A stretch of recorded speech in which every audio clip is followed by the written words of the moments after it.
ভারতীয় গণমাধ্যমের খবর বিশ্বাস করার জোরেই ধোপে টিকছে না কোনোটাই। তাই এবার নতুন করে ইন্ডিয়ান এক পোর্টাল খবর প্রকাশ করেছে আসন্ন টি-20 বিশ্বকাপে বাংলাদেশের ম্যাচগুলো ভারতেই হবে, তবে পরিবর্তন হবে ম্যাচ ভেন্যু। বরাবরের মতো এটাও কি গুজব, নাকি আইসিসিও চায় এমনটাই?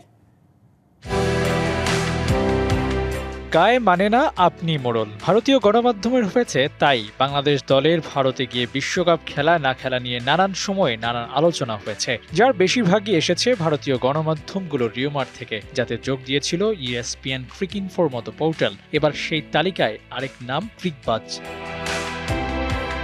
ভারতীয় এই নিউজ পোর্টালের দাবি, বাংলাদেশের ম্যাচ খেলা হবে ভারতে, তবে পরিবর্তন হবে ম্যাচ ভেন্যু। কলকাতায় হওয়ার কথা ছিল বাংলাদেশের ম্যাচ, সেই শিডিউল পরিবর্তন করে ভারতের চেন্নাই ও তিরুবনন্তপুরমে নেওয়া হবে বাংলাদেশের ম্যাচ। যদিও এমন খবরের সত্যতা এখন অবধি নিশ্চিত হওয়া যায়নি। তবে এই ঝামেলার জট আরও আগেই খুলে দিয়েছে বাংলাদেশ ক্রিকেট বোর্ড। সাংবাদিকদের এক প্রশ্নে বিসিবির সভাপতি আমিনুল ইসলাম বুলবুল জানিয়েছেন, ভারতের যে ভেন্যুতেই খেলা হোক না কেন, দিন শেষে সেটি ভারতেরই মাটি।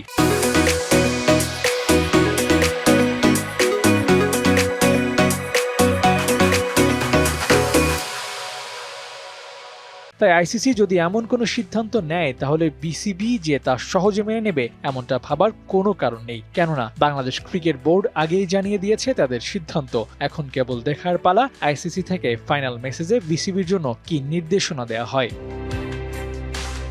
টি-20 বিশ্বকাপে বাংলাদেশের ভাগ্য সুপ্রসন্ন হয় কিনা তা হলফ করে বলা কঠিন। ফেব্রুয়ারি থেকে শুরু হতে যাওয়া এই টুর্নামেন্টে বাংলাদেশ দলের অবস্থান নিয়ে নেই কোনো কংক্রিট নিউজ। তবে ফেলে দেওয়ার মতো কথা নয়, স্বল্প সময়ের মধ্যে লজিস্টিক ফ্যাসিলিটিস ম্যানেজ করা বেশ কষ্টসাধ্য।